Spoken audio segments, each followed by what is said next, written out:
dès qu'un adulte est avec un enfant sous le même toit, l'adulte a une autorité sur l'enfant. Par conséquent, il est extrêmement important que le parent, au fond, renforce cette position d'autorité du conjoint par rapport à ses enfants. Il faut toujours rappeler à un enfant en cas de conflit que le conjoint est un adulte et que par conséquent, les enfants doivent le respect à l'adulte.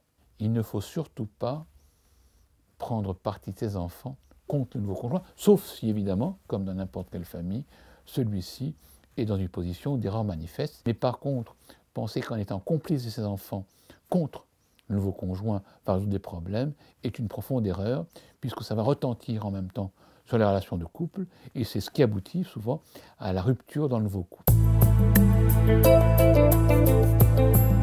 Contrairement aux idées reçues, ce ne sont pas les tensions entre beaux-enfants et conjoints qui fragilisent la vie de couple, c'est qu'il arrive que quand un couple est fragile, les deux membres de ce couple préfèrent accuser les enfants d'être à l'origine de ces difficultés plutôt que de regarder leurs difficultés en face. Il est plus facile de dire « j'ai été obligé de partir parce que les enfants ne m'ont jamais accepté » que de dire « entre nous, ça n'a pas marché ».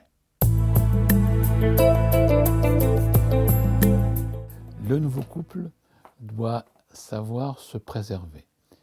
Il lui faut donc trouver des moments, et malheureusement ce n'est pas toujours possible, de tête à tête, loin des enfants, loin des soucis quotidiens, pour se ressourcer, retrouver la complicité des premiers moments, et ensuite être en mesure d'affronter à deux les tracas du quotidien, sans penser forcément que c'est de la faute de l'autre ou que c'est de la faute des enfants.